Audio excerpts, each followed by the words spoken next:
Hello, everyone. Welcome to The Reason We Learn. I'm your host, Deb Philman. At The Reason We Learn, we aspire to be part of the solution.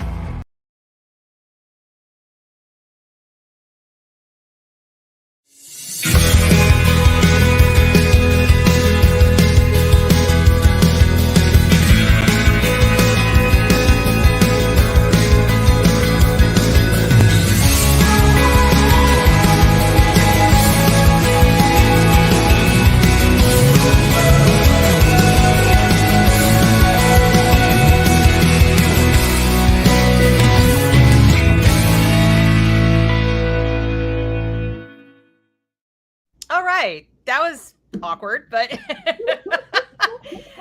were right next to each other. I just hit the wrong button. But, it's been a while, so hopefully the audience will forgive us. Welcome, everyone, to Success Without School. I am joined again, finally, after such a long time, by Hannah Frankman. And as it says below in the bio, Hannah is what did we call you? Like a lifetime, you're a second generation or first generation homeschooler. How do we describe you? Like I forget, there was some lifetime was in it. It was something about being like a lifetime alternative education something. I don't remember. It was good. Yeah. I can find it. But the great thing is, here you have a living, breathing example of somebody who was homeschooled the whole way through. Yes, even high school, and who lived to tell the tale. And and you didn't go to college, right? However, do you manage? So before we get started on our awesome topic of the day, tell the audience what you're doing now, so they know, like, not only did you manage, you're like thriving. So explain. Yeah. So after I skipped college, I decided to run a 4-year experiment to see how far I could make it without a college degree, building a career. And I ended up as the program manager of a startup apprenticeship program called Praxis that was billing itself as a college alternative that could help you figure out how to build a career without school. So instead of going to college, I went and worked for the program that was helping to teach other people how to be successful without college. So that's kind of how I launched into the alternative education world. I've done a bunch of different things since working there. And now I run an education media brand called rebelEducator, where we help support parents in the process of pulling their kids out of public school and finding other options. Right. I host a podcast that launched in the process.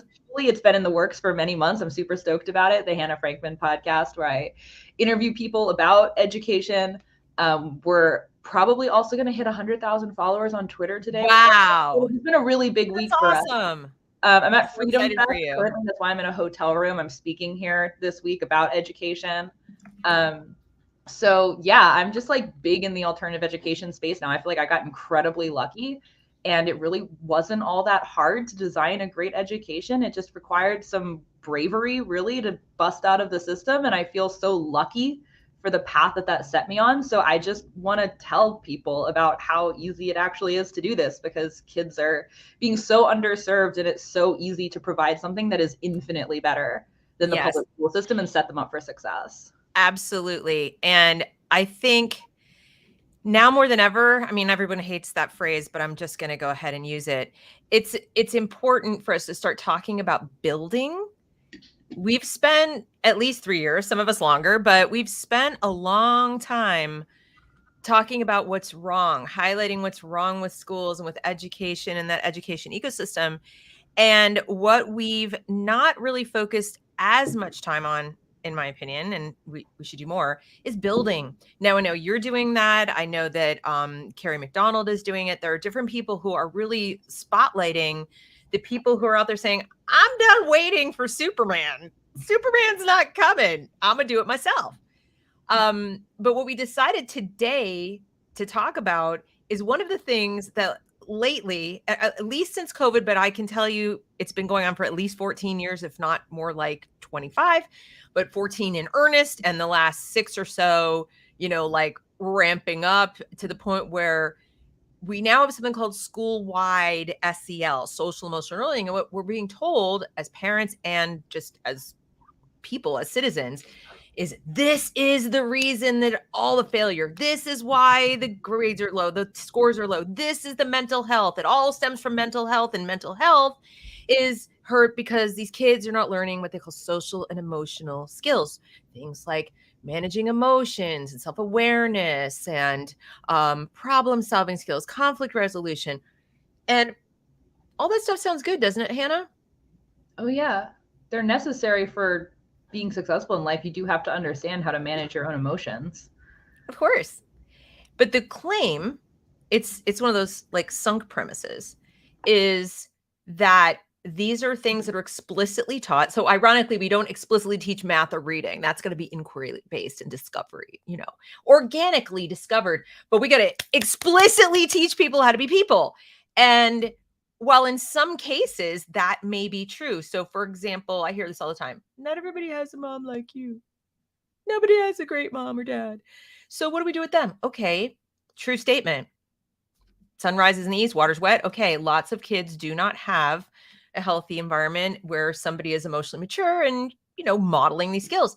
But does it then follow that somebody like Hannah, if you'd gone to school, or my children, or the vast majority of kids who do have caring parents, even somewhat distracted but still loving parents, does it follow they need the same supports and the same explicit instruction in how to function in spaces with other humans that the kids who have this special need have? I mean, what would you say to that?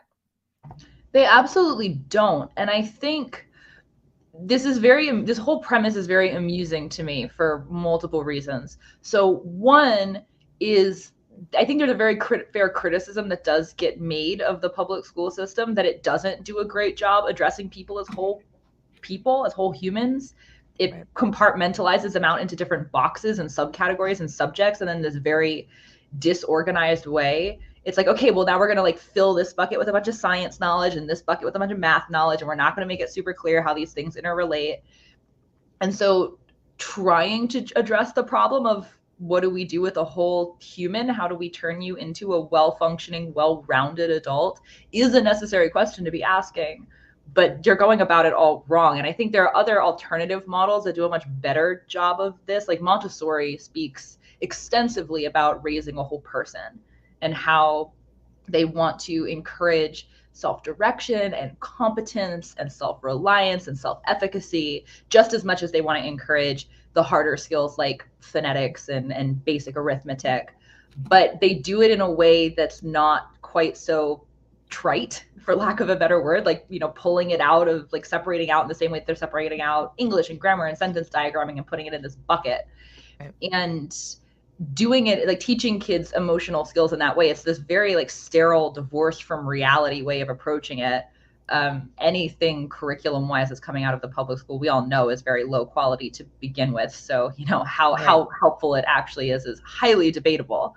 But also kids don't need a formal environment to learn these things. We're hardwired as humans to learn how to be a human. And we have the capacities to learn these things baked into us. We can learn how to interact with other adults and other kids and people we have conflict with and people we want to impress and people that we need to like convince to do something by modeling what we're seeing in the real world around us, which is how we learned we have been designed to learn. You watch kids in the real world and all they want to do is play and mimic and model what they see adults that they find interesting doing. And if you just let them do that, they're going to learn the emotional skills too. They don't need a class for it. Right. What do you think happens to the students? Now they're starting as young as preschool. When an adult authority figure, especially if they're approaching the child with warmth and a smile, in other words, all the micro expressions that tell a subservient being, both physically and emotionally and also intellectually, I have all the good intentions in the world. I care about you. I love you. Right. So the trust, and the parents say, go and listen to the teacher. So the sort of implicit there is, this is a safe person in a safe place, and they're telling me something important I need to hear. Now this person comes and says, you need to learn that these things are what it is to be a good person. And this is, and some might say to me, well, Deb, don't they do that in Sunday school? Don't they do that in religious instruction? Isn't that also the kind of thing? And they're not entirely wrong. The difference there might be that the parents choose The parents are choosing what, is aligned with what they would do if they were doing it. And they have full transparency into what that's going to be. And they can also leave at any time. So there's that. But there's also, I think, a component of fear interwoven in a lot of this because they are using the critical theories of dividing people into identities. Well, because you're a little child of color or people of color have this, being white is a bad idea because oppression. So we're not teaching the golden rule as a value in just kind of in general terms. They're teaching the social and emotional skills in the context of the critical theory that humans are divided into systems of power and privilege. Now, what do you think happens to the little child learning their social emotional skills with that as the lens? Yeah, well, I think one, you have to be careful about, like, as a parent, you want to be very deliberate about who is dictating to your child what is important for them to be thinking about, especially when it gets to like morality and ethics and values. Yes. That's a sticky thing to outsource.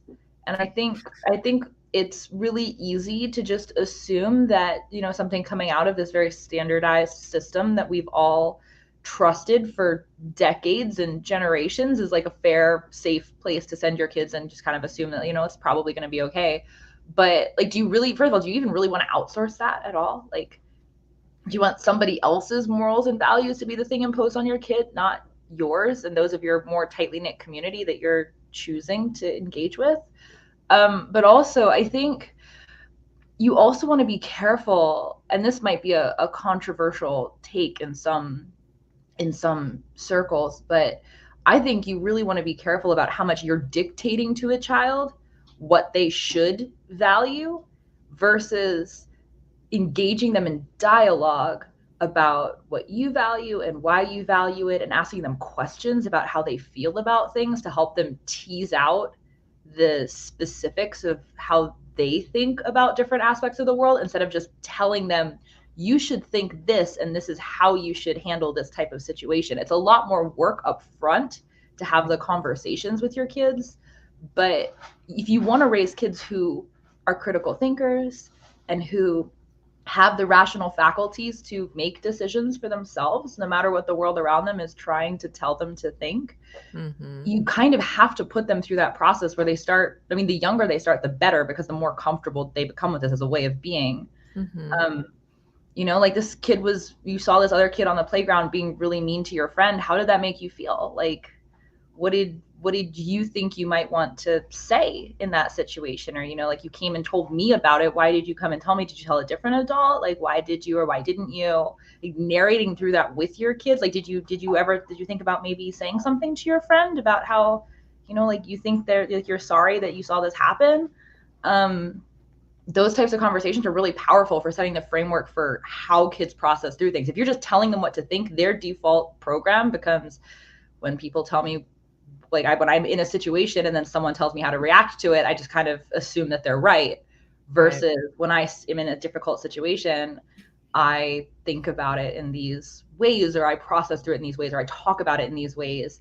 And that helps me draw a conclusion. Like, which one do you want as the underlying framework of how your kids are processing through all of the things that life is going to throw at them over the course of a lifetime? Right. And compare and contrast that, for example, with, here's an app for your phone where you can report when someone has offended you.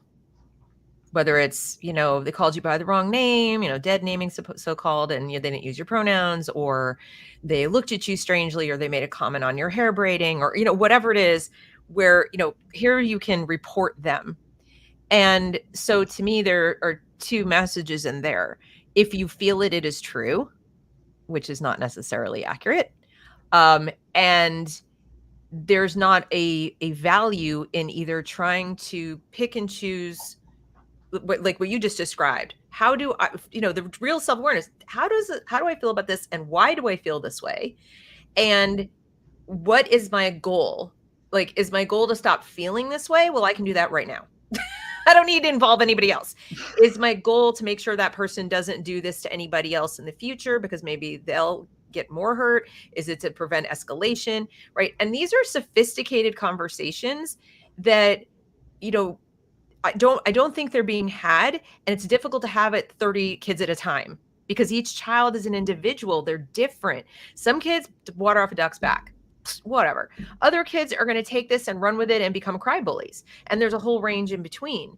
And so what I want to ask you, as someone who has been like homeschooled your whole life, parents are hearing, yeah, Deb, either you're a conspiracy theorist, we're not trying to impart these specific values, or you are Pollyanna and you seem to believe that parents can do this on their own.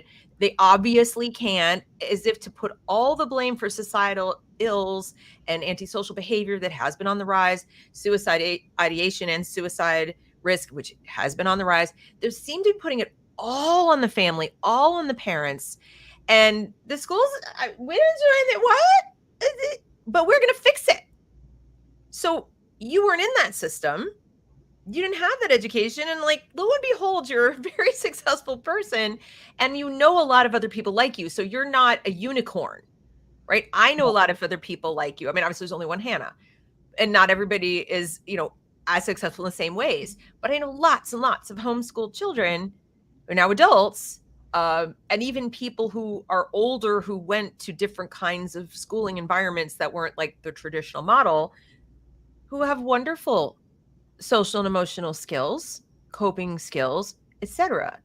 And to me, there are different common denominators, but I'm curious what your perspective is when they tell parents you can't do it. What do you tell parents? You absolutely can do it. Parents have been doing it for centuries before the public school system ever existed. And we have generally had throughout history, like a society of fairly well-adjusted people who've been able to interact with each other and get along and build cool things together for most of human history. So the idea that suddenly the public school system came along and suddenly now we're all saved from ourselves is ridiculous.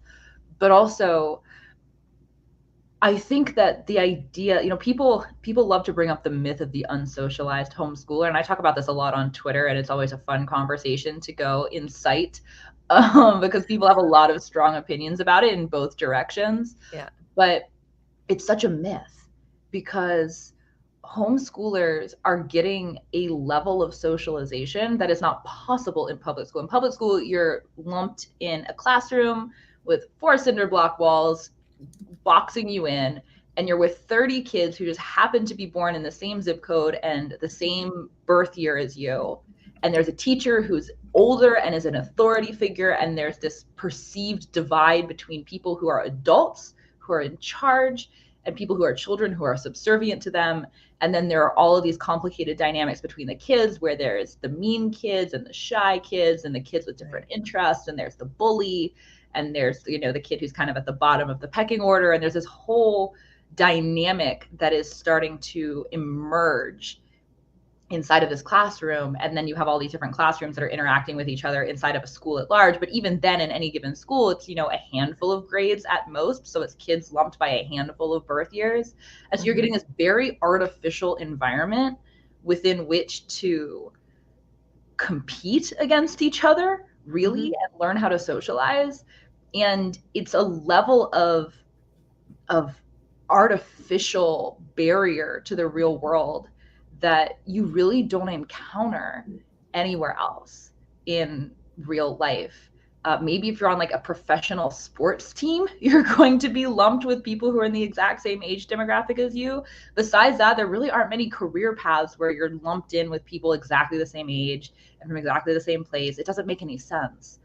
Normally you're in much more diverse environments where you're around lots of people with very different skill sets and different interests and different age ranges, and they're from different places, and they're from different demographics.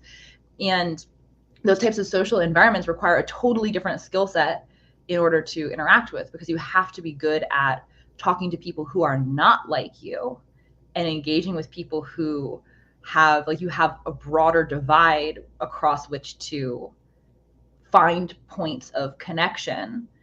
And at the same time, the types of competition are different, because when you're lumped with a bunch of kids who are just like you, you're a lot more likely to butt heads with them than you are with people in the real world. So in some ways, it's a much uglier and nastier environment than the real world is. And so when you take kids out of this artificial school environment that you've constructed for 12 years of their life, and you say, okay, this is socialization. You're learning how to interact with the real world. Now we're opening up the doors. We're setting you free. Go apply these skills to the real world. People are lost. They go land a job and they're working with somebody 20 years their senior, and they don't know how to talk to them, because for their whole life, someone 20 years their senior was like the person they get sent to when they're bad. It's not a peer. And then suddenly you're in the real world and you're collaborating with someone who has a bunch of experience in this area, but you have experience in this other area, and you're working on a project together. And it's just like an uncomfortable dynamic if you've never been in that situation before. And so there's this huge disconnect between how kids in school learn to socialize and what's required of them in the real world. Right. Or like homeschoolers, like the whole world is their classroom. So they're not stuck in these cinder block boxes during the school day. They can go out and they can interact with kids of varying ages at the library or at a homeschool co-op, or, you know, a pod school if their family joined one, or, you know, wherever they're interacting with other kids. They go with their parents to the grocery store and they meet people of all different ages. They can, you know, like I've seen so many homeschool kids who are like friends with the post lady and friends with the guy behind the meat counter at the grocery store. They just have like this weekly errands that they do, and they get to know everybody there, and they're just out in the world making friends, interacting with people, sharing what's going on in their life, asking other people questions. And they get this very multi-dimensional type of socialization that kids in public school don't get. And because of that, you will very consistently encounter adults meeting homeschoolers for the first time and being so impressed that this 12-year-old can carry a full-blown conversation about a book that they're reading or a project they're working on, or asking you lots of questions like, oh my gosh, you grew up in like the 70s? What was that like? And asking a bunch of questions. Were there dinosaurs? Yeah. And you can have this give and take that these kids are capable of because they've never known anything different. Right. All of that to say, the idea that you can somehow better teach kids how to interact with the world at large in this very sterile, closed environment, you can do a better job there than you can do when you're interacting with your kids in real time, giving them personalized one-on-one attention in a way that they could never get in a classroom of 30 kids, as they're interacting with all the different dynamic situations of the real world, is ridiculous. Like, give your kids some books where the characters have to deal with hard things, expose them to some real life situations of their own where they have to navigate different types of interpersonal interactions, talk to them about their feelings, talk to them about the things they're observing in their friends and the things in the world around them, and like dialogue with them and help them narrate what they see going on. If you do all of those things, you are more than equipping your child to handle the social and emotional intelligence that they need to live a abundantly successful life. I think too, there's a mixed message, because what you're describing as far as working together on projects, whatever, these are going to be voluntary. These are going to be aligned with shared interests, not what someone assigns to them. These are everything is so much more realistic to the real world. And in the school environment, what I'm hearing from the so-called experts is, no, we're having them work as teams and as groups because that replicates the real world, et cetera. I'm like, no, but only in some jobs are you literally assigned to work with another team, and it's still implicit that you voluntarily joined this organization. You can voluntarily separate if it's not working for you. If you have a complaint about one of your coworkers not pulling their weight, you have somebody to go to. Like, there is a give and take that is not present, because at the end of the day, while you're working on this little project together, you're graded alone. There's still going to be some kind of a grade. There's still some kind of individual competition. Students know when they walk through the door, no matter what the school says, we're going to score you individually. We're going to data mine you individually. We're going to gather data about you individually. We're going to evaluate you. And this is going to follow you, individual child, around to determine what your scores are, whether you'll get into college, like your whole path in life. So the kid's like, I personally have to do well at these things, but you're telling me I now have to collaborate with these people, and I don't have a say in that. So this is where you get the dynamic of the one kid who does all the work and the other kids sit back. And so now kids get cynical and they don't like to work in teams. And then what happens when they do go out in the real world? Do they carry that social and emotional skill into the real world of, I'm going to jockey for position? We don't know. And what I just feel like it's a mixed message of, you're not an individual, but I'm giving you a grade. You're not an individual, but you're personally responsible for things people who look like you did, before you were born. There's just so many mixed messages. I can't imagine being a child. It's so confusing. And then I genuinely believe that the implementation of these programs is an admission, or missing it, It's an admission that school is bad at this. So in other words, they're looking at what you described, the concrete walls, and they're not getting this, and so they're actually inhibited from developing proper social emotional skills by the school environment. And the school's like, oh crap, we've got the kids beating each other up in class and being disrespectful to the teacher, because we've kept them like in a prison. Now here's what we'll do. We'll put in this program to teach the thing that we're preventing them from getting, because they're not with their parents and they're not in the outside world and they're not organically getting it. So, it's like, here's your synthetic vitamin B, here, take it. And it just isn't, it only doesn't work. I think it's iatrogenic. I think it's making things worse, but that's my 2 cents. I don't know. What do you think? Well, not only that, but they're also then, once they've packaged this new class that they're teaching kids, there's a new program, then they say, well, we're the experts in education, so we can do this better than you can. Exactly. You can at home, which is the same thing they do for every other topic that they're teaching. Oh, you can't teach this at home. Like, you can't teach your kid math. You don't remember what you learned in high school algebra. It's like, yeah, I don't have to remember. That's what the internet is for. I can find all the resources that I need to teach my kid how to learn algebra. Easy peasy, no problem. So for years they told us, Hannah, as you just pointed out, you can't get proper socialization at home. You can't get proper socialization at home. Now they're suddenly saying we desperately need SEL in schools. And it's kind of like, but they've been in school for 100 years. They've been in school.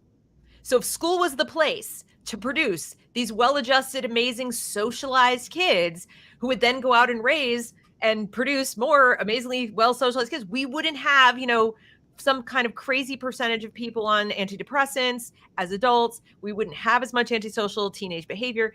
The genesis of this consistently gets placed in the home when, what do we know about 98% of American society? They went to school. And they're just like, no, we're totally innocent. What? And this is what you just said about they're telling you can't do it. And no one, that's why I wanted to have the show. I was like, not only can you, I think the burden is on them to prove that they can. Mm-hmm. Where's the evidence that you guys can do this at all? Yeah, at all. Not even just better, but that you can do it in the first place. Exactly. So they're saying we can do it better. And it's like, you've been telling me as a homeschooler, me personally for over 20 years, that I can't do it and you can do it better. Socialization, your kid's gonna be weird. And yet I look at my kids and like, no, not weird. I mean, in terms of the social emotional skills, if they have other things going on, that's not because of that. And this is as a parent advocate, I just wanted to come here and have somebody who grew all the way up in homeschooling say to them, like, yes, you can. you can do it. You absolutely can. It's way easier than you think. It's baked into a lot of the natural ways that you would be interacting with your kid in the first place. And a lot of the things that your kid naturally will be interested in doing in the real world in the first place. And to Deb's point about how badly so many kids are struggling and suffering with emotional health in the public school system, you can do it significantly better than the system can in many situations, which is a highly heretical thing to say in the culture that we live in, but it's also extraordinarily true. And there are many successful homeschool graduates out there living incredibly, shockingly well-adjusted lives based on the memes that people see on the internet. Shocking compared to that. Well-adjusted lives and are thriving. And the fact that they were homeschooled, I would argue, is a huge part of the reason why they're thriving, because they haven't picked up a lot of the baggage that a lot of people get in public school, both in terms of their understandings of what they're capable of and how they can self-direct and engage with the world, and also in terms of how they, how they've learned to handle their own social interactions, because right. Again, they were interacting in an organic way, not in this very artificial environment that really doesn't map onto the real world at all. Well, let's talk a little bit about how these skills are acquired. So you've alluded to it high level. You've talked about sort of the environment, the whole world is their classroom, but let's get sort of specific. I'm going to throw out a term at you, or a social emotional skill. And if you wouldn't mind, just, this is kind of like a lightning round brainstorm, what are some things you remember from your own education that you believe helped you address that and your peers? So like I'm being quizzed. Well, you're not being quizzed. I'm just like, I know you have answers. I wouldn't even ask. Self-awareness. Let's just take self-awareness. People might wonder, like, well, how is my child going to learn self-awareness? Well, honestly, again, kind of a heretical statement. I think it's kind of easier to do if you're not stuck in a classroom all day because you have a little more time to introspect. You're not so bombarded with external inputs and requirements over the course of your entire day. Because most kids are not just in school, then they're in after school activities, they're in sports, they're in clubs, they're in programs. They rush home to have a fast food supper, and then they go and do their homework, and then they have to go to bed because they have to get up super early the next morning and go to school again. Where in that schedule do you have time to stop and reflect on who you are, what you care about, how you're showing up in the world? If that actually translates onto how you want to be showing up in the world, you have no time for it. Whereas when you're in a homeschool environment, or it's not just homeschooling, an alternative school environment too, that's a little less crammed into the gills in terms of hurry up and wait, but like keep shuffling to the next thing when you don't have any time to introspect. You have a little more space to reflect and say, like, okay, what do I care about? What do I want? Because self-awareness isn't just paying attention to how you show up to the rest of the world. It's also becoming aware of what you want without external input.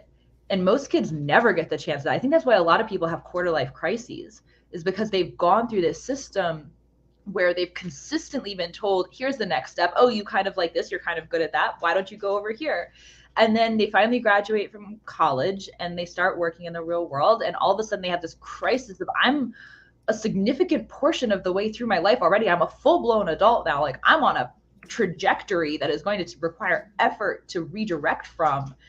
And I don't even know if I'm like on the right path, or if I'm doing the right things, or if I really want any of this. There's this weird unmooring that occurs when you finally separate out of the system and you don't have these people directing your path anymore, but you're not entirely sure you want to keep directing on the path. Like, it's a weird situation to be in. And so when you have more space to think about what you want and how you, but also like, you know, how you're showing up to the world, is what I think's going on in my head actually mapping onto reality, but you have more space for that to occur.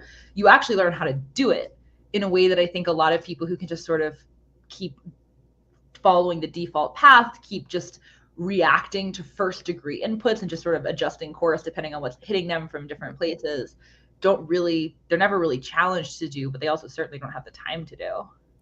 Now, how do you think I've asked this question of some professionals, in this space, and they've said, well, that's why we have meditation time, so they can have time for introspection. That's why we do deep breathing exercises. That's why we sit as a group in circle time and we share and things. And my first reaction is, okay, I can see that working for a very small percentage of kids who are really not that, ironically, the ones who are not little satellite dishes for other people's emotions.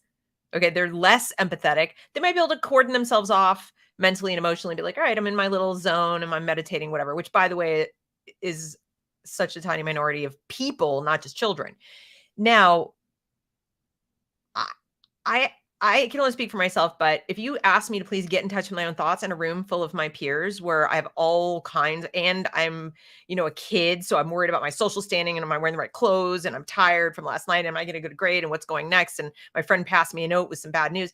I mean, it's just, to me, not an environment that's conducive to really doing that. But what do you think? Because I just think it's like, well, we do this, and I'm like, why don't you just go sit in the middle of a bus stop and do it too? It's like, yeah, that's what I was gonna say. Like, go to a busy place and sit down and try to meditate. Not just think, but like truly meditate. You can't, because you're constantly paying attention to what's going on around you. And people are like, well, you're not in a safe environment. If you're in a place where there's no danger and there's an adult present, then it's like, no, all of these kids are inputs that are much more interesting and captivating than learning how to quiet the mind. Also, I don't think that self-awareness is a social activity. It's a solitary activity. Thank you for saying that. I'm like, it's just so weird to do this as a collective. Mm-hmm. All right, next one. Social awareness. Social awareness. So this is one that, I'll be honest, I think it's been kind of bastardized. In other words, where once upon a time was, learn that you end at the tip of your nose and that you shouldn't aggress against others, and that what you perceive and what others perceive may not be the same, and the whole walk in other people's shoes thing, golden rule. That's what I was taught it was. Social awareness. Like, I live in a space with other people and I have to respect boundaries. What I'm reading is that today's version of social awareness is to know who you are in relation to the other people by markers and obligations, duties, responsibilities.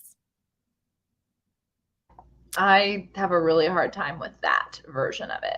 Yeah. I think that's incredibly unfair to place on anyone, especially a child. I'm far too much of an individualist to be okay with assigning obligations and these like sort of implicit social guilt upon anyone, but especially an innocent child. That's incredibly unfair. I really wasn't exposed to any of that growing up, which is perhaps part of why I take such offense to it. I'm like, how dare you try to tell me that? And how dare you tell a child that? But also, I feel like I developed a great sense of social awareness as a child by, again, like being in social situations. Like, you don't need to have this artificial environment in order to learn how to be aware of your surroundings. And really, you just need someone to prompt you sometimes, remind you to be aware of your surroundings. And when you run into a problem, then it gets talked through. So you're at someone's house and you're being very loud. And your mom's like, hey, this is Miss Jenny's house and we want to respect her space and you're being really loud. Like, can we be a little quieter? Or if you're not going to be quieter, then we're going to need to go because Miss Jenny's not going to want us here anymore. Like, you can be a pretty small child and grasp that dynamic that's going on. And as you get older, the situations get more complicated and you learn how to navigate those too. So you can have a very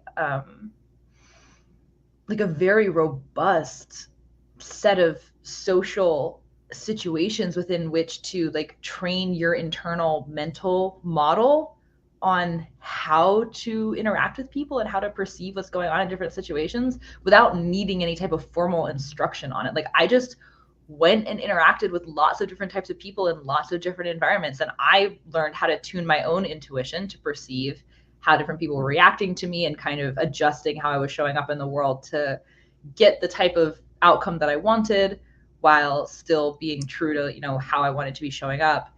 And simultaneously, like, you run into hard situations and dynamics no matter where you're socializing. You can run into weird social dynamics at the local library's summer Monopoly tournament, where some kids being like really mean to other kids and like making fun of their math skills or is cheating or something. And you can, like, you have to learn how to interact with that dynamic on the fly. You don't need a class for someone to tell you how you rank in different types of social scenarios. And if anything, I think that's extraordinarily harmful, not just psychologically to have that baggage to carry around, but also to have the default assumption that someone else is going to tell you what's going on in a social situation. Like, you have to be able to navigate them in order to be an independent pilot out in the real world, charting your own course and going somewhere on your own. You're not going to have a narrator coming with you for your whole life telling you what's going on. So you really need to develop that skill. And the earlier on you can develop it, the better. And I think, again, that's part of why homeschoolers impress people so much, is because they learn these skills early. So they're farther ahead in their capacity to develop their social awareness and intelligence than most kids are, because they've just done more of it independently. And it shocks people because they think developmentally kids aren't ready to do this yet. So they think these are all just a bunch of wonder kids. And it's like, no, they're just being allowed to follow their natural developmental roadmap in a way that other kids aren't being given the space for. And they're also being allowed to say no, even if it's internal. So in other words, learning discernment and discrimination, the kind of discrimination that is healthy, the kind that says that kid who was being mean to the other kid and cheating is not someone I want as a friend. And in fact, I'm not even going to interact with them. I'm going to interact with my friends and go over here. And to the extent that I have to be in the same room with this person, I'm just going to tolerate it. And then we're moving on our merry way. In the school, the message is we're all friends here and we all have to get along. And we all, they use the word all the time. And there's a lot of pressure on kids to be inclusive of all. And that is not only not the real world, I think it is incredibly harmful to the child's developmental process of knowing. You talk about self-awareness. What are my personal values and my boundaries? With whom do I want to associate and elevate and celebrate and all this? But when you tell people, celebrate all these kids over here because we've decided they should be celebrated for this thing that, we also say they can't help, is like celebrating people who are tall. I mean, it's very strange as a message, because in the outside world, that's not how it works. And that's part of why the outside world is reacting. The outside adult world is pushing back so hard on being told, celebrate these people. That's not what humans do. We are still wired for survival, and we'll celebrate whom we want to celebrate. Thank you very much. Well, our children are more vulnerable to that messaging because they're subservient, literally, as I said. And they're being told this is what it will take to be a good person. Most kids want to be good people. They want to please. And if they don't want to please, then they might get more antisocial. They'll be like, so what you're basically telling me is I have to fight you to be myself. And there's a schism. So to me, it's more than an inhibition. It's actually harmful to try to do social awareness with an agenda. Yeah, I think so too. I think, again, it's incredibly unfair to kids to place the burden of any of this on them. Like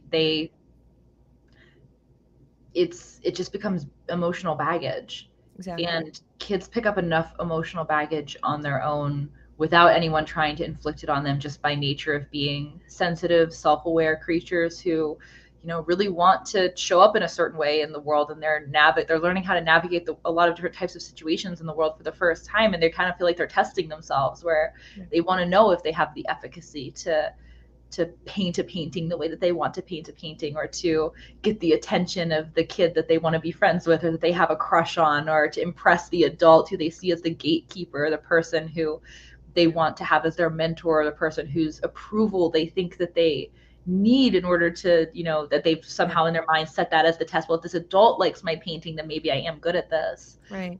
And there are all of these different things that they're learning how to navigate, and they're very tough and resilient creatures too. They're designed to do this, but they have a lot of feelings about this too. And there's a lot of these things that they can internalize and say, well, I guess I'm just not very good at art, or I guess I'm just not very good at writing. Right. Maybe they just haven't bloomed yet. And Exactly. they measure them, they are already measuring themselves against all these different things, and they're picking up these sometimes like real baggage that they carry with them for a really long time, because something in the world didn't respond the way that they hoped it would.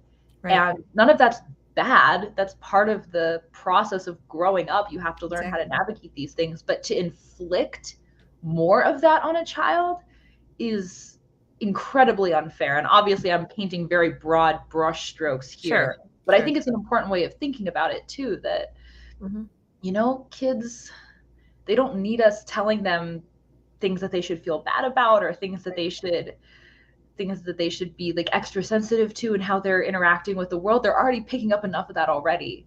I call it shooting all over them.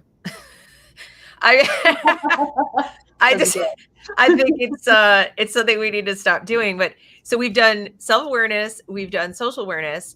And I think in connection with some of your answers, we've sort of covered relationship skills, because what you've described in terms of the how it actually does happen also develops those relationship skills. And I can't imagine if the others aren't being developed properly in a classroom, how do you get the skills? You'll get some, but what kind of relationship skills?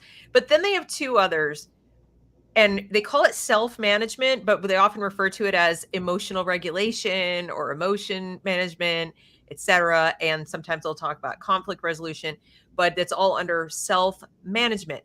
Now, initially, I think a lot of parents hear this and say, well, yes, I definitely want my child to learn how to regulate those emotions so they don't go, like they're not hyperbolic and whatever. But I dove into their own writings to learn, what do you mean by self-management? And again, what we find is, which emotions you're allowed to have when and with whom, and who's allowed to have those emotions. So the wording is a little tricksy, but let's give them the benefit of the doubt that they mean just what you and I would mean, which is just, the proper the rational reaction to the situation, and don't, have too much or too little of an emotional response, or physical response or something like that. How do kids learn that in the world versus what do you think happens in a classroom setting with instruction? Well, this is slightly tangential, but hearing you talk about the actual wording of some of these lessons made me think about this. Oftentimes the material, this is a personal pet peeve of mine. Oftentimes the materials that are created to teach kids these things in the classroom are highly condescending, for lack of a better term. It's like there's like weird animations and everything's like very happy and giggly, and it's like, and it all rhymes, and it's very trite.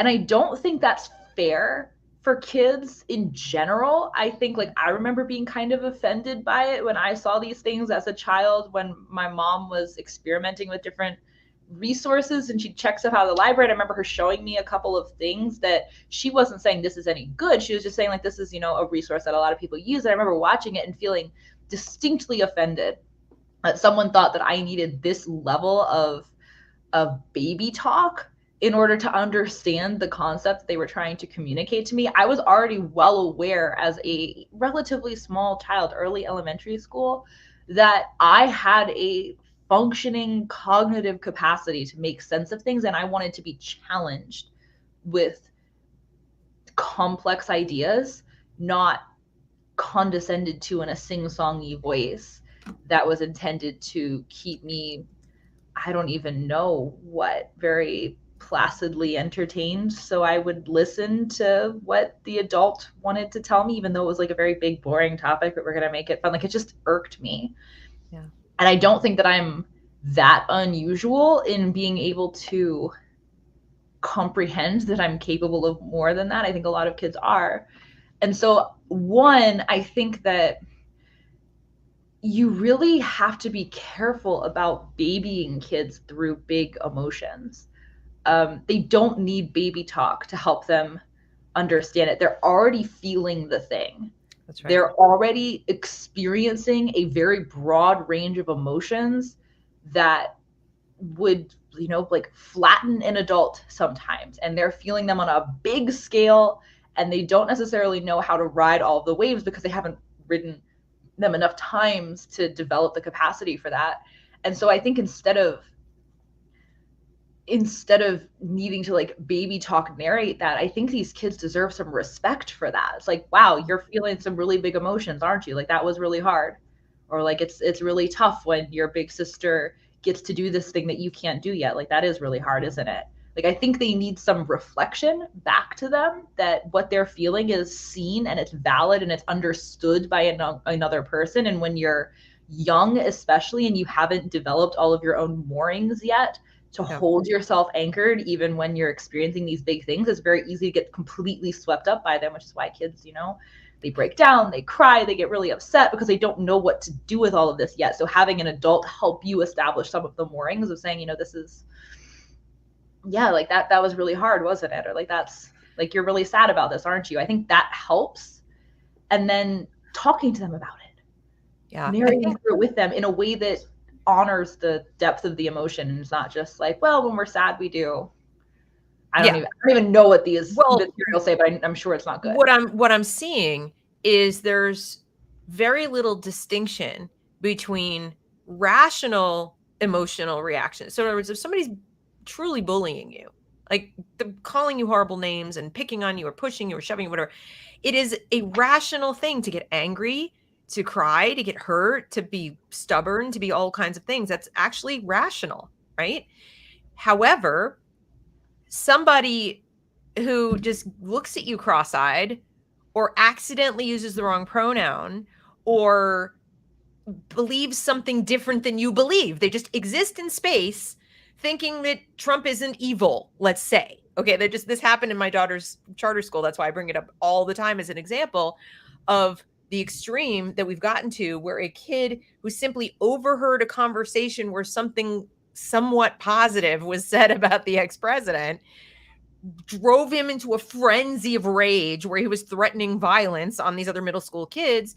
And that emotion was treated with the same degree of, of respect and, oh, I hear you and you're heard and your feelings are valid and all this kind of stuff that the kids who were freaking out, they're about to get beat up, felt upon being threatened. And as a person who lives in reality and wants my children to live in reality, especially middle school children. So we're not talking about itty bitty kids who believe in Santa or something. We're talking about kids who are supposed to be brought into a connection with reality increasingly.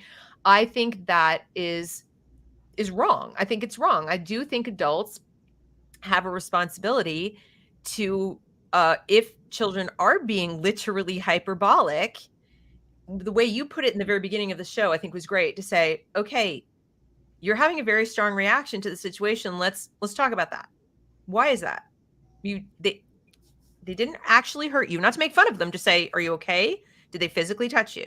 Did you? No. Okay. So why does it hurt so bad? But first I would work with I would actually make a judgment call as an adult. I would make a judgment call and say, this is words. And we live in America, first of all, where it is a value that free speech is we value that. And so therefore our children, I think, need to be brought into an awareness that not everybody's going to like you and not every idea is going to pass muster with your ideas or your beliefs. And that is how we coexist peacefully. We can build up our stamina and our resilience to hearing things we don't like. Okay. Mm-hmm. So I would work with the one that I thought was irrational, and then separately talk to the ones who I thought were, I would make a judgment call. Today, we're not making judgment calls. All feelings are valid. All beliefs are celebrated. All you need to do is say, I have a feeling, and we must celebrate it. Well, there are some feelings that are not valid. I'm sorry. There are some. I won't get into them on the show, but you understand what I'm saying. Yeah, I think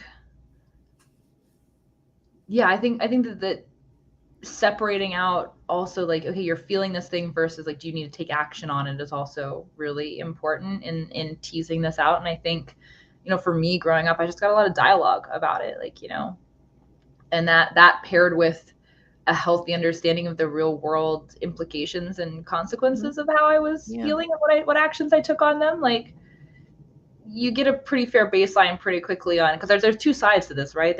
You have to understand how to manage your feelings so you're not suffering, and then simultaneously you need to understand how the world will respond to your feelings so you can ensure that you're not putting yourself in situations where you're causing other people to suffer, which then, in the long run also causes you to suffer, because then you're getting feedback or real world outcomes that you did not desire and did not intend to create.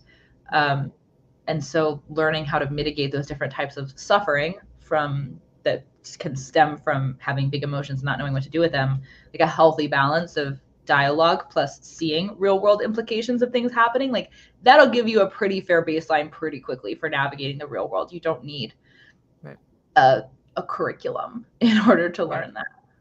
Well, and what my friend Barbara says is, in order to have the right feelings, right meaning aligned with reality, okay, not correct according to, worldview or something, you have to have the right facts about a situation.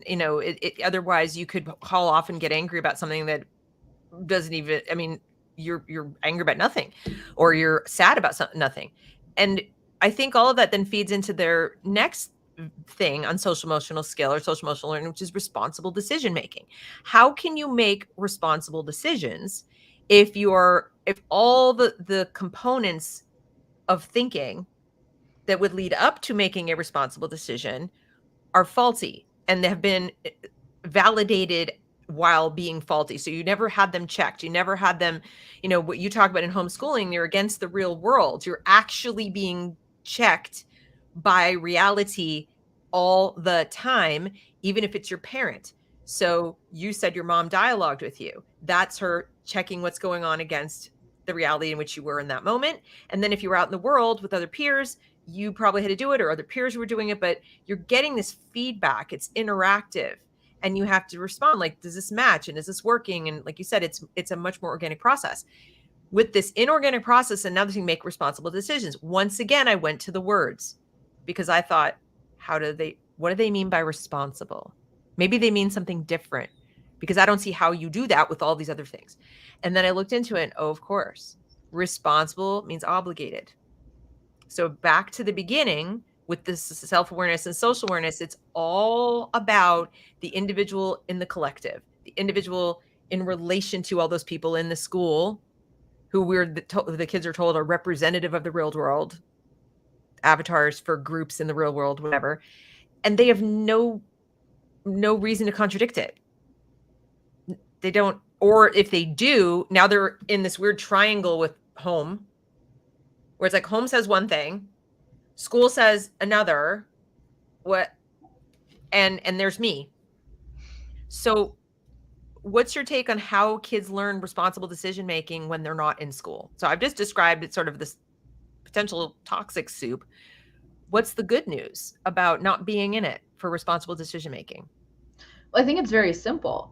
Like, kids are in situations, they learn very quickly to understand in a very just sort of matter of fact manner how different decisions that they make and different actions that they take impact their real world surroundings and how other people are responding to them, and they learn how to make decisions accordingly. And I think that's a much more, like, we've talked about this before, like I really like having like a very sort of baseline sort of economics understanding of how the world works, which is very transactional and is very helpful because it's divorced from emotion. It's just very based in reality. It's like, if X, then Y. If I do this thing, then that affects this other thing over here. Right. And I think that's a really healthy way to learn how to make decisions. Like, you can pretend that you're making decisions from a place of selflessness all you want, and say, well, I'm doing this thing because I'm supposed to do this, and because it affects these other people in this way. But really, you're still being selfish, because you're doing it because you want the dopamine hit of doing the thing that makes you look good to other people, or makes you feel like you're doing the responsible thing. It's still coming from a place of like, you are as an individual making the decision to do this because in some way it benefits you, even if that way that it benefits you is not directly obvious. But that's a very roundabout way to teach kids how to make decisions. And I think it adds some other incentives that wouldn't be there in the real world. And some of them are overt, like the teacher's literally saying, I'm incentivizing you in this way because this is right and that is wrong. And doing a lot of telling and shoulding. And in other respects, because it is an artificial, inorganic environment where people are arbitrarily brought together by age groups and zip code and all kinds of other factors. And I think if you're learning how to make responsible decisions within that ecosystem, I personally believe you have to learn it all over again, even if it were benign. Let's say it's benign. I still think it's just going to be inapplicable when you then step out. And I say that as somebody who went to public school and private school, and I had a much better experience in private school, certainly academically, but socially, not so much. I mean, it still was school. And then I had, like you said, that quarter conflict, whatever you described quarter life crisis, where I knew how to be good in school. I knew how to be a good student, get A's, and, kind of avoid my peers who were bullying me.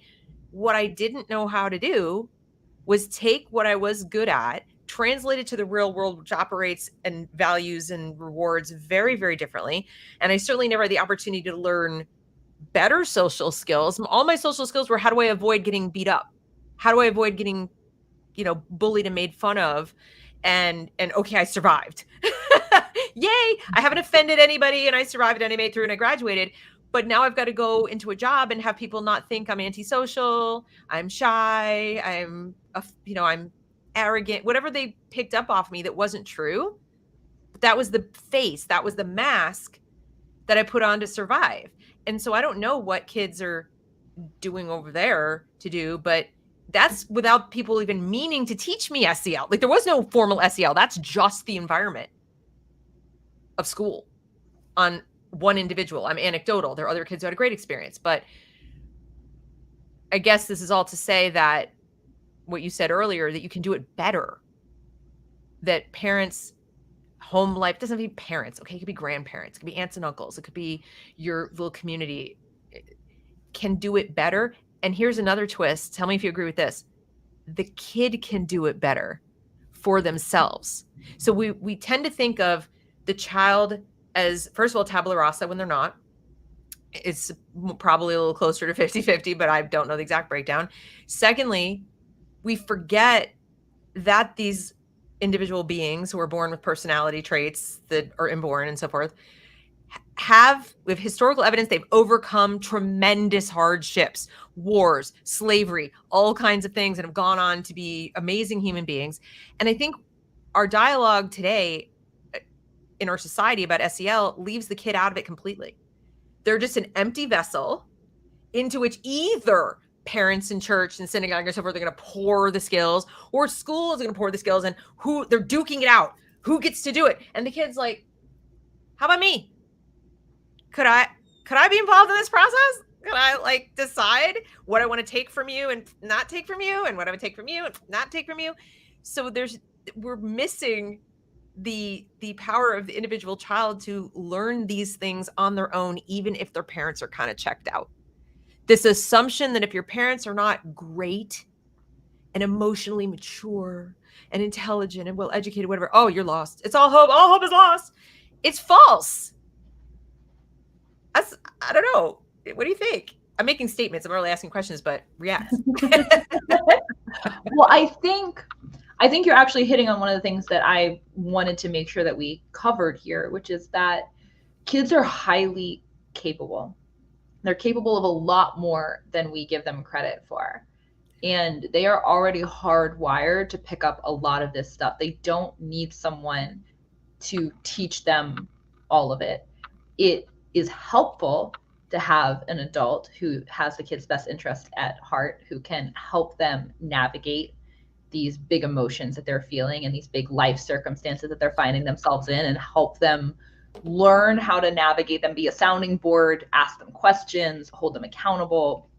It is not necessary, however, to have an adult teach you every single piece of this process. And I think we have to trust our kids' capabilities to navigate hard situations too. Yeah.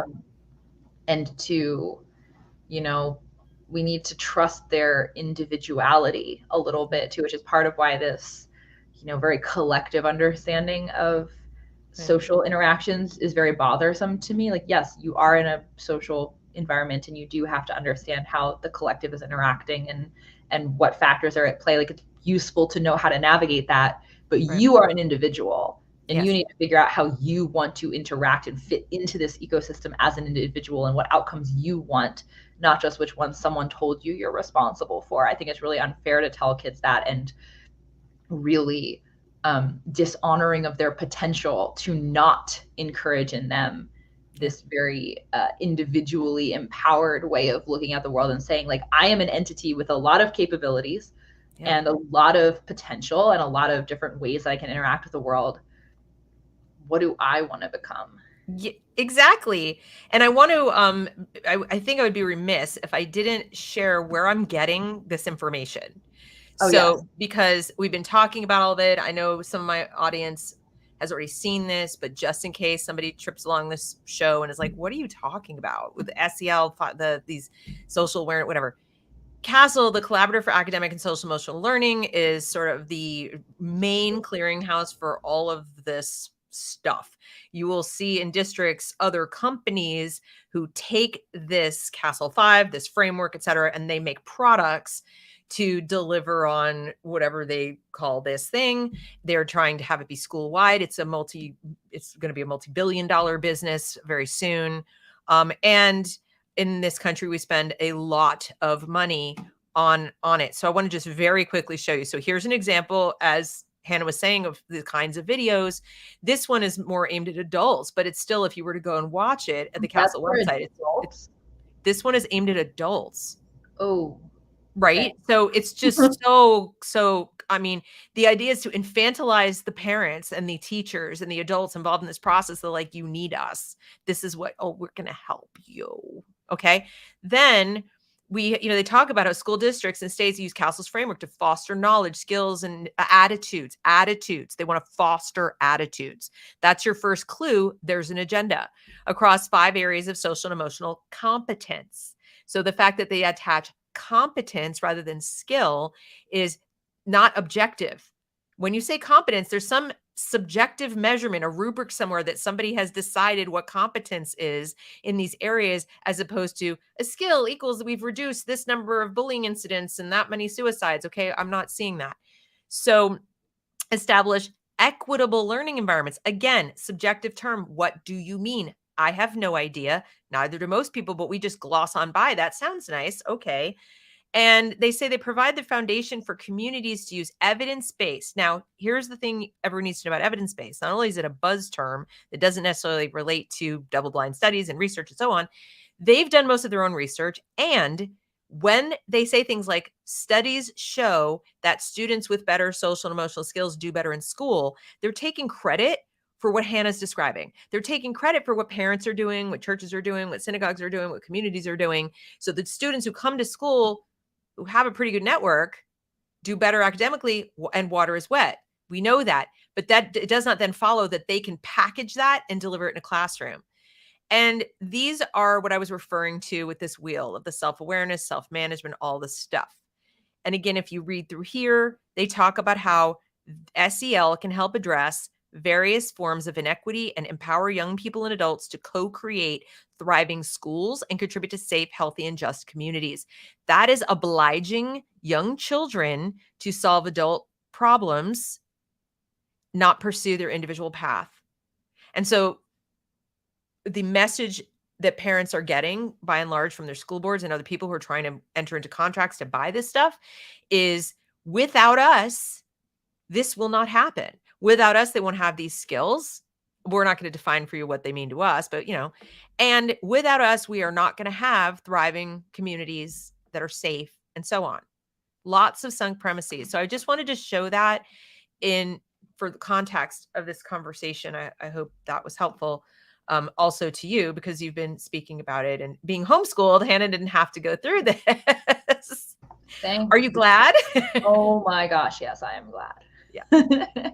So fine. I know we have to wrap up, but I want to see if there were any questions that anyone had for Hannah while she is here. I did see back a ways that somebody commented on Montessori and said that it produces global citizens. And I want to, Hannah, correct me if I'm wrong, but Maria Montessori and everything she wrote, etc., was not really political. It was pedagogical and about the child and so on. The fact that people in modern day have taken the Montessori model and method and adapted it, like they've done so many things, and attached a political lens to it, is a testament to what we do with things. And then somebody like Maria Montessori gets blamed, but I'm pretty sure that she didn't have a particular political point of view on this. Am I wrong? There's no political point of view in the actual pedagogy. It's highly focused on the child, and it's highly focused on the individual child, which is why individuals like libertarians and objectivists love Maria Montessori, because she's very focused on the development of the self-efficacy of the individual, right, not of the system. Right. So yeah, people can take the Montessori method and overlay onto it any other agenda that they have. Right. But Montessori schools themselves are, they're just focused on the kid. They don't actually the Montessori. If they're following her methodology, I certainly would encourage parents to really study the mission and vision statements of the specific school to make sure they're being true to that, because people do brand themselves with lots of things that doesn't necessarily comport with, reality. But I mean, I went to Montessori school very young, and it's exactly what you described. So getting thrown from that into public school in 4th grade was like being thrown into shark-infested waters from heaven. Like, it was torturous. I knew what it should be. And then I went to this horrible environment where I felt like I was in prison, and the contrast was more jarring than probably if I'd just gone in kindergarten. It was terrible. I'm not saying, don't ever send your kid to Montessori school because you might have to stop for some reason. But if you do, try to stick with it. See what you can. It's not your child will feel the pain. They will feel the pain. This is another question, and I mean, I guess this could be for both of us, but you address it. You've been doing this work as well, but from a different angle, building. So a question, have you had to endure some severe pushback from any particular group wanting to make an example of you? Surprisingly less than I would have expected, Deb. I feel like you probably have encountered more of this than I have. I feel like in some ways I kind of fly under a lot of people's radar because of the way I message what I talk about. I'm a little less incendiary and a little more like I kind of try to take a soft angle in so people don't necessarily notice at first how subversive some of my ideas are. Yes. But I do get some pushback on Twitter once in a while. There are groups of people who are very anti-homeschooler who will jump in. At times I'll tweet something that somehow triggers, I don't know if they like have keywords alerts set up, or like somebody in a network sees my tweets and then it just sort of circulates through this like little sub eddy of Twitter. But I once in a while I'll get the ire of people who think I'm terribly irresponsible for advocating for homeschooling and will refer to me as like a homeschool apologist and stuff, which I also find very, very funny. Apologist? Yeah. What do you have to apologize for? It amuses me very much. That's like saying homeschooling equals abuse and you need to apologize. Yeah, that is pretty much exactly the premise. Actually, there's a subgroup of people who get very angry with me for promoting. Are there names? Can you drop names? I don't mean like individuals, but like groups or anything. I do not care enough to give it mental real estate to remember the names. No. Okay. No, I mean, obviously, like, sometimes I'll tweet something and teachers it'll start to circulate through teacher communities and they'll get very upset with me too at the gross irresponsibility of saying that a parent can do their jobs. But the parent doesn't want to do your job, honey. The parent wants to do their job. That's what they're missing. They're like, that's a good tweet right there. It is. They don't take it. Please run with it. They don't. You want to do my job? Like, ew. No, the entire purpose of me getting my kid away from you is I don't want to do your job. Your job is wrong. What about you? If I wanted to do your job, I would be doing it. I'd apply and okay, they would never hire me, but I would have, and I would still be teaching. Yeah. I don't know that I would call any of it severe though. I feel like you've probably encountered more severe pushback than I have. What do you think?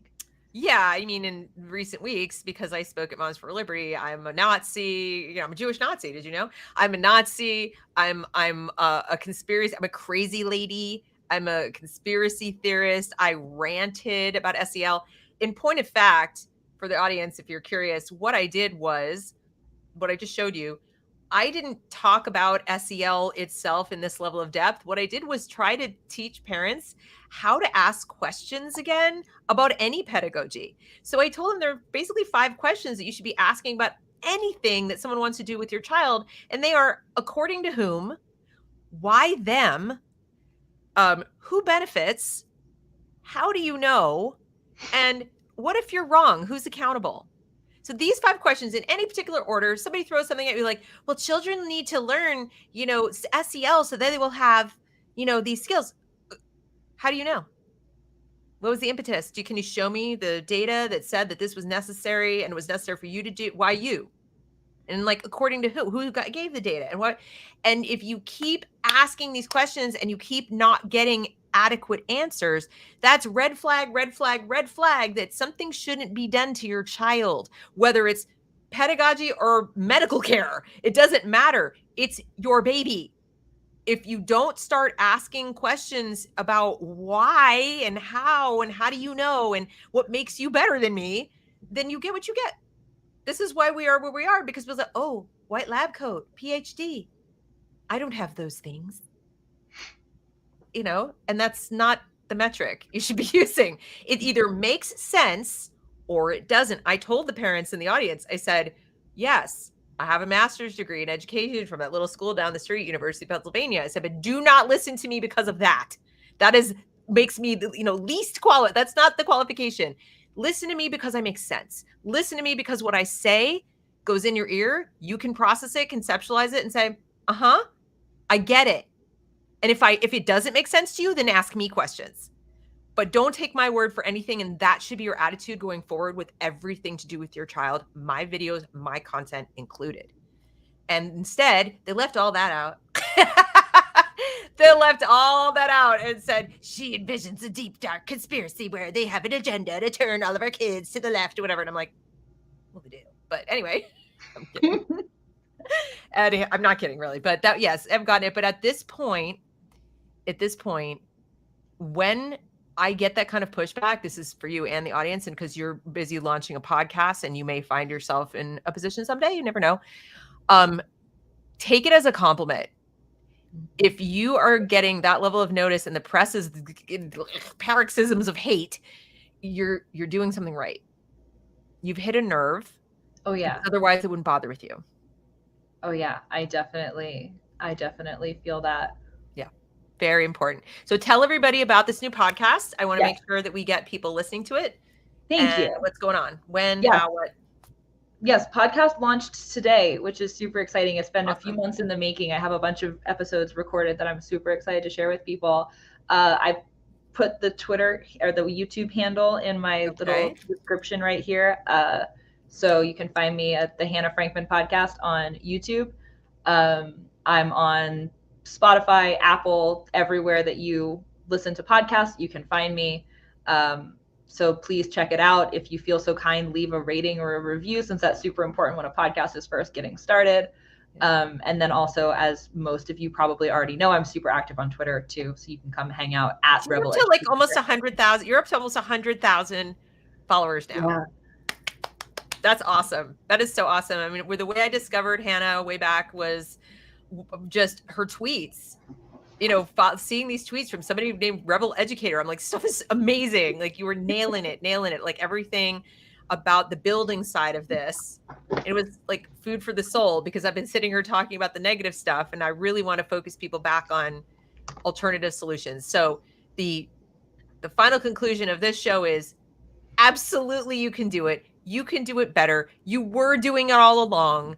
The saying that it's a thing now somehow fooled parents into believing that you weren't doing it. And in fact, you were prevented from it by the school itself. They kept your kids away from you for 8 hours a day, 9 months of the year, so that you could not, and they could not, your kids could not, even on their own, develop social and emotional skills that are healthy. And now the same people who did that are coming in and saying, we can do that. You can't do that.